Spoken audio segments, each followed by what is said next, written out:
बेताल पच्चीसी कहानियों के इस संग्रह में अब तक आप लोगों ने बेताल पच्चीसी कहानी की बेताल द्वारा कही गई 16 कहानियों को सुना।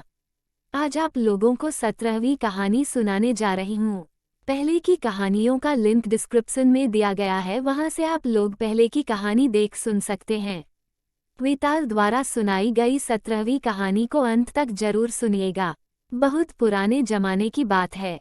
चंद्रशेखर नगर में रत्नदत्त नाम का एक सेठ रहता था। उसको एक लड़की थी, उसका नाम था उन्मादिनी। जब वह बड़ी हुई तो रत्नदत्त ने राजा के पास जाकर कहा कि आप चाहें तो उससे ब्याह कर लीजिए। राजा ने 3 दासियों को लड़की को दिखाने को कहा।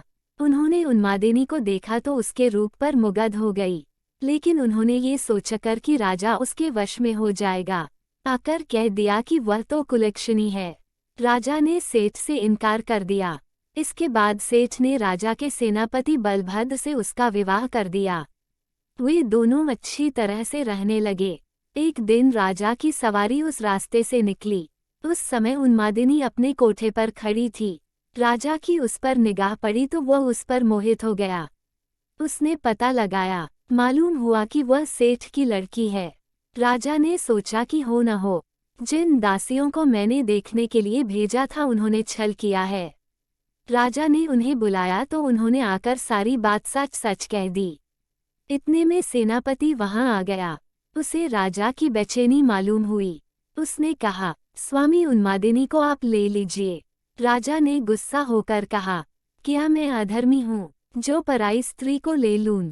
राजा को इतनी व्याकुलता हुई कि वह कुछ दिन में मर गया। सेनापति ने अपने गुरु को सब हाल सुनाकर पूछा कि अब मैं क्या करूं? गुरु ने कहा, सेवक का धर्म है कि स्वामी के लिए जान दे दे। राजा की चिता तैयार हुई। सेनापति वहां गया और उसमें कूद पड़ा। जब उन्मादिनी को ये बात मालूम हुई तो वह पति के साथ जल जाना धर्म समझकर चिता के पास पहुंची और उसमें जाकर भस्म हो गई। इतना कहकर बेताल ने पूछा, राजन बताओ, सेनापति और राजा में कौन अधिक साहसी था? राजा ने कहा, राजा अधिक साहसी था, क्योंकि उसने राजधर्म पर दृढ़ रहने के लिए उन्मादिनी को उसके पति के कहने पर भी स्वीकार नहीं किया और अपने प्राणों को त्याग दिया। सेनापति कुलीन सेवक था, अपने स्वामी की भलाई में उसका प्राण देना अचरज की बात नहीं। असली काम तो राजा ने किया कि प्राण छोड़कर भी राजधर्म नहीं छोड़ा। राजा का यह उत्तर सुनकर बेताल फिर से पेड़ पर जा लटका। राजा उसे पुनः पकड़कर लाया और तब उसने रास्ते में एक और नई कहानी सुनाई। मित्रों, इस कड़ी की 18वीं कहानी अब अगले भाग में।